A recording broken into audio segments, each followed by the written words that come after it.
Namaste. This is Dr. Rakavli, consultant obstetrician and gynecologist, Motherhood Hospital, Mohali. And today we'll be talking about the vaccination in pregnancy. Mainly two vaccinations, Tdap vaccination and influenza या swine flu vaccination. So Tdap vaccination, what is it?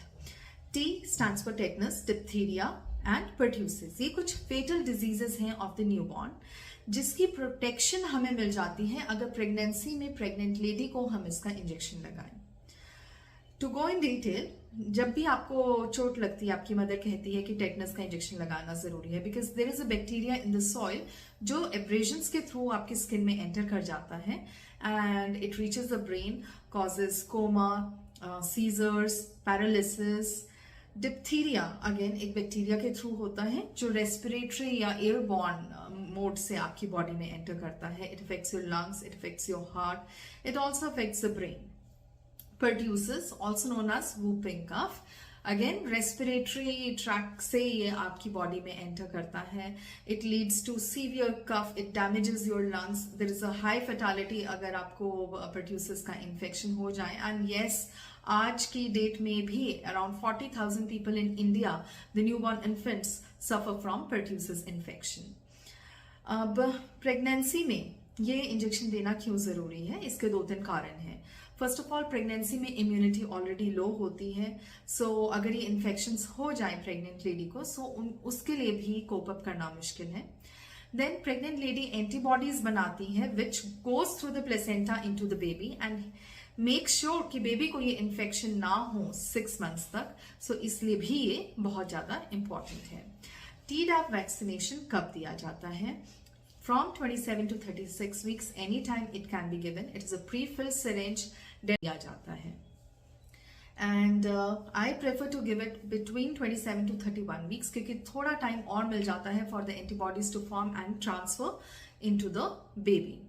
At least 2 weeks का gap होना चाहिए before giving the injection and the delivery ताकि baby को भी इसका कोई benefit मिल सके. साइड इफेक्ट्स की बात करते हैं. So it does not cause any side effect to the baby inside you. No congenital malformations, कोई preterm delivery, कोई growth restriction ये cause नहीं करता. मदर को कुछ माइल्ड सा pain, itching, swelling, difficulty in movement of the hand हो सकता है जो 1-1.5 दिन में सबसाइड कर जाएगा. Now coming on to the next vaccine which is the swine flu vaccine. ये भी बहुत इंपॉर्टेंट है. Annually everyone should get a swine flu shot.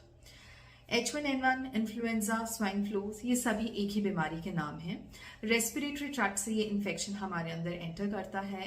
It damages the lungs and एक बार लंग्स डैमेज हो जाए it affects the heart and leads to multi organ failure. In pregnant ladies it leads to abortion, preterm delivery, IUGR, growth restriction, ये सारी चीजें pregnant ladies में cause करता है. Now, why is it important? Like I told you, it is a fatal infection. Mothers में ये बहुत ज़्यादा mortality और morbidity cause कर देता है, so इससे prevent करना बहुत आसान और ज़रूरी है. सिंपल सा इंजेक्शन है. Again it comes in a prefilled syringe and deltoid muscle में दिया जाता है. Mild pain, itching, redness, swelling, difficulty in movement ही कॉज करेगा. It can be given in any trimester. Even in the first trimester it is completely safe for the baby and the mother. Second, third trimester में आप कभी भी इस injection को दे सकते हैं. What usually happens, जब हम ये इंजेक्शन प्रिस्क्राइब करते हैं तो पेशेंट हमसे पूछते हैं कि लगाना जरूरी है. Is it mandatory? देखो, mandatory कुछ भी नहीं होता, but yes, they are highly advised. They should be taken for the safety of you and your baby. So that was all about the vaccination in pregnancy. I hope you are having a happy and a healthy pregnancy, taking your vaccinations on time, and kindly subscribe to our channel and wait for our new video. Thank you.